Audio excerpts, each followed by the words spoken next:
When we look at our calendar and say, is this reflecting that? Does my calendar reflect my dreams, goals, aspirations, and desires?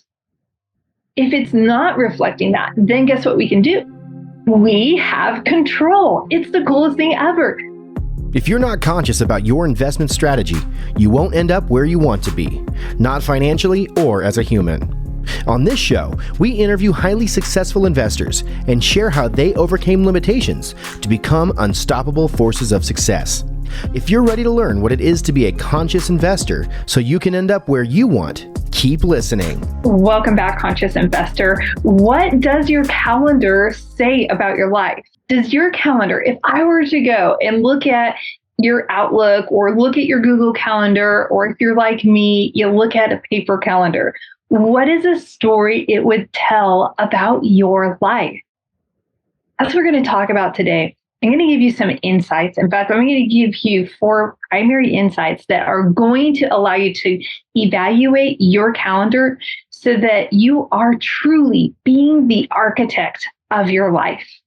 Before we dive in, I want to invite you right now. The biggest way you can possibly support the Conscious Investor podcast is by hitting that subscribe button. And if you have already done that and you are a conscious investor, I am so grateful for you and I'm grateful for your support. If you are new to the show, and you trust me, you don't want to miss an episode. Today I'm solo, but the next episode, you're going to be listening to an extraordinary guest as we have a great conversation about health, mindset, or investing, one of those 3 topics. And so I'd love for you to never miss an episode. So please hit that subscribe button at the top.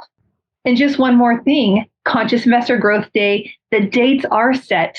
It is final and we are moving forward. I'm so excited. Tickets will be up for sale very soon and I would love to see you there. Space is limited to 150 people. We don't want to have this ginormous event. It's not just about networking and getting to know people as a trading cards type thing. This is an event where you actually deeply connect with other people, other conscious investors at any stage of their journey. People who are interested in truly finding personal freedom. They care about their health, their mindset, and wealth strategies. So we have the most phenomenal speakers flying in from across the country to come speak, serve, and support you on your journey wherever you are.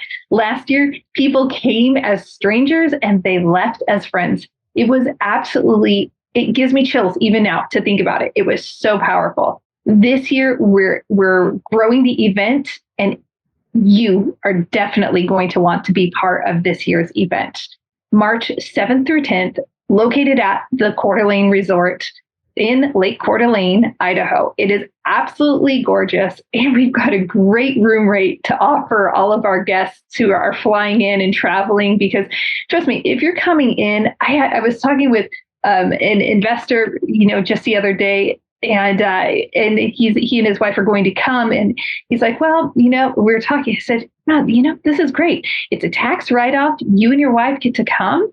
Kid-free, you can stay in this beautiful place and enjoy wonderful company. Because I know, Conscious Investor, you are going to be there and you're going to just absolutely love the other people that you meet in that process. So mark your calendars and shoot me an email at theconsciousinvestorpodcast@gmail.com to ensure that you get all the information when it comes real time. Because 150 tickets are not very many tickets in all reality. All right, here we go. What does your calendar say about your life? Is it telling the story that you want to be known by? Because at some point, we all pass away and our calendar is left behind. I actually think, and I'm not holding it up, so I was going to actually reach for it. I actually still have my dad's calendar. He always carried around. It's leather and he could buy a new insert for it. And he'd write notes in there. He always wrote notes on the calendar. So it had daily pages, but then there's a monthly and then there are these note areas. And yet it was still quite small. I'm not sure how that works. Lots of information, but he'd even write notes in there. And guess what? When I was a kid, when I was in 8th grade, I got my very first day runner. Yes, completely dating myself and definitely double downing on the fact that I qualify as a nerd, right? Eighth grader using a day runner. but I was babysitting a lot and I needed to keep track of where are these hours and where do I need to be and how am I going to get there and all of those type of things. I was trying to ensure that I was saying my best yes even then as to can I say yes to babysitting for that family, or am I going to be already booked with someone else or something else? By the way, babysitting is how I earned the money to buy my very first snowboard. So our calendars say so much about our life and what is important to us. Before we began, I told you I'm going to run you through 4 primary areas. So let's go through those areas. Does your calendar speak of contribution? Just think about it. Pull up your calendar real fast. More than likely it's online. If you're driving, please don't do that. But when you look at your calendar, are you seeing those waypoints of, hey, this is where I am pouring into other people above and beyond? So as we are building out our life, we want to ensure that we are starting in the center. I always think of things as a bullseye, like bullseyes. There's an epicenter, right? And then we have rings that span out from there. And so when we think about that, are we taking care of, as conscious investors, we got to start with our great contribution to our body. Like, are we contributing to ensure that our physiological health, physical and our like nutrition falls in that category? Are we ensuring that that is taken care of? Are we ensuring that our mindset is being set and rock solid? And, for me, mindset is also very much a spiritual process. Like, mindset isn't just necessarily one way, one thing, but a lot of you have, a spiritual IQ as well. And so is your mental and your spiritual element, is that set? And then we look at, are we taking care of our wealth? Are we taking care of the things that we have been entrusted with so that we are taking, care to grow them, protect them, and allow them to flourish? So when we are looking at our calendar, we want to see that we are setting that time aside. It's going to sound crazy, and I'm not saying that this is the only way and the right way. I'm not going to suggest that at all, because there are so many productive ways that we find for these practices in our life. For me, each week when I'm setting my week calendar, and if you've been listening long enough, Conscious Investor, that I make the calendar for the week. I play through it in my mind on, Friday, Saturday, or Sunday, one of those days. I'll just look at my week. I will ensure that I have, okay, great, my morning routine. Now, for me, I know what that morning routine is. It's all of those 3 things we just talked about. It's, I'm reading my Bible. I'm reading a quality book. I am going through my journaling practices, and then I'm hitting the gym with Super Rad Steve. Okay. And part of that morning routine is oftentimes also taking my kids to school. That's really, really important to me. And a great segue into the next part is that we're taking care of ourselves, but we have to also be taking care of our closest teammates. Now, I say teammates because you know what? Our family is a team. We're a unit. We're a squadron, however you want to call it. But how are we taking care of each other? And how are we nurturing and cultivating those relationships?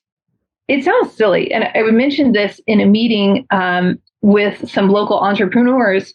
But what I was able to articulate was, I actually don't like large, boy, this might not help me out at all, right, coaches? But I don't like hours and hours and hours of time with my kids.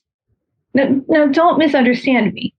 I love my kids and I love spending time with my kids.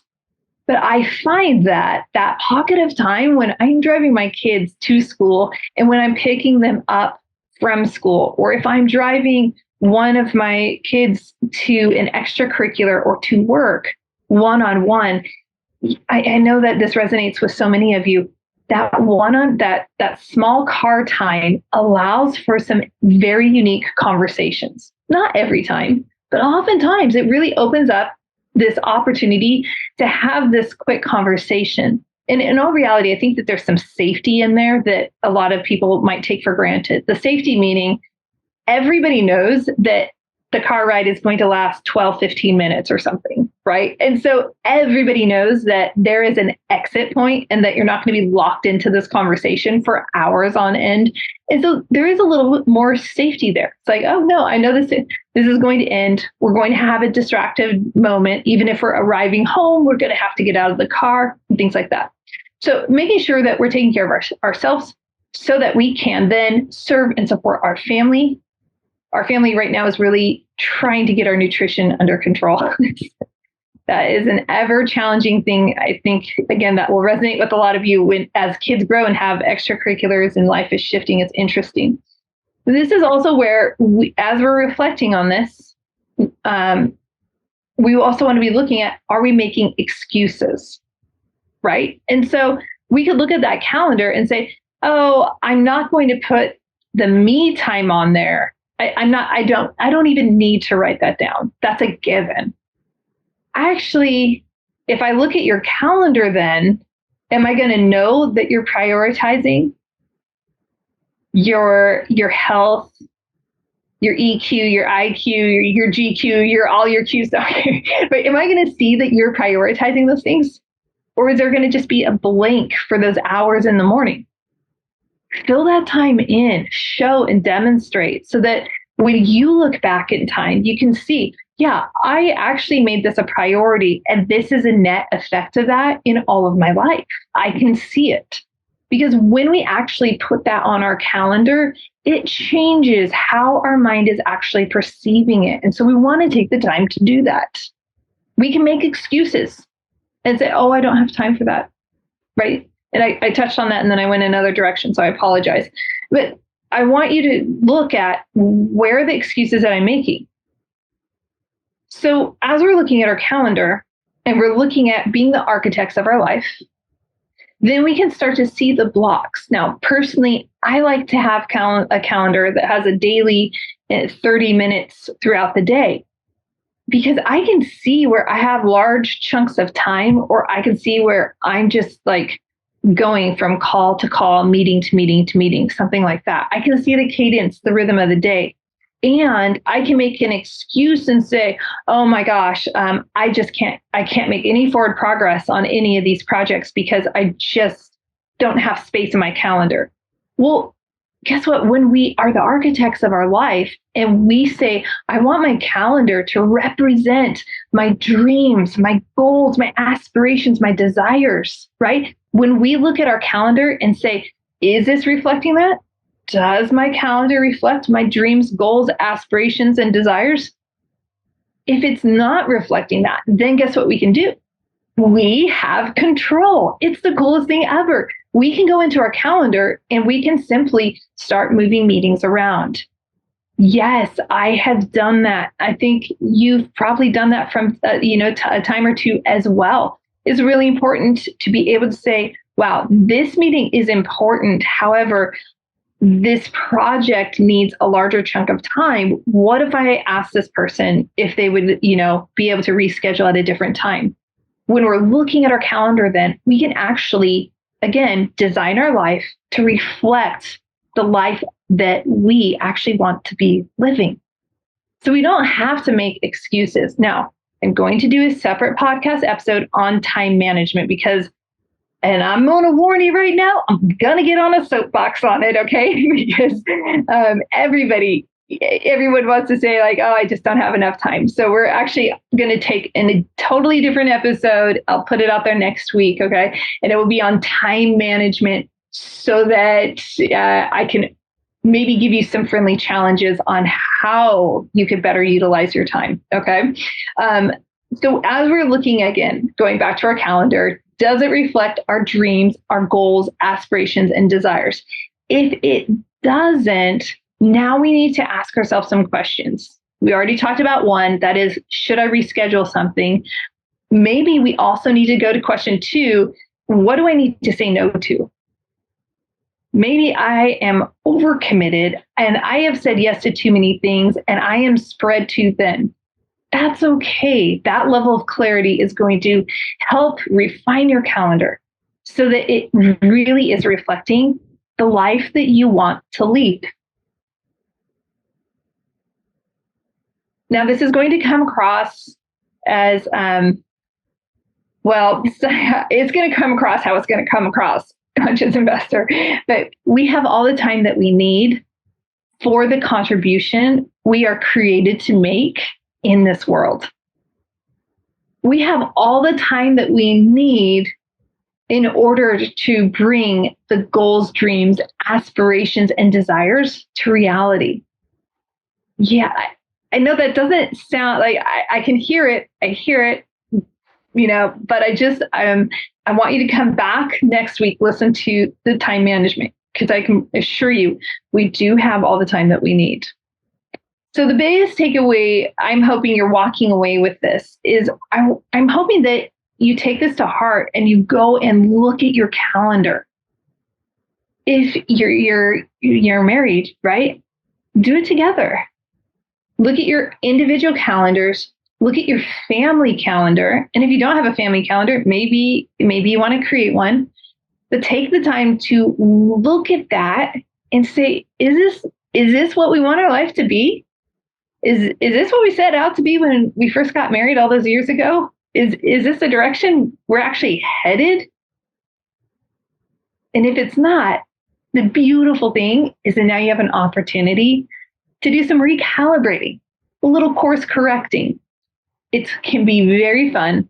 It's not, it doesn't need to be overwhelming to you in that process, because that type of discovery of saying, wait, hold on, I think that we could add more time with family friends. That would be great to add more of that to our calendar. Or maybe we want to add a family movie night to the calendar, or a family activity day. But I don't know what it is that your calendar might be anemic of, but you can add those type of things back into your calendar, into your life.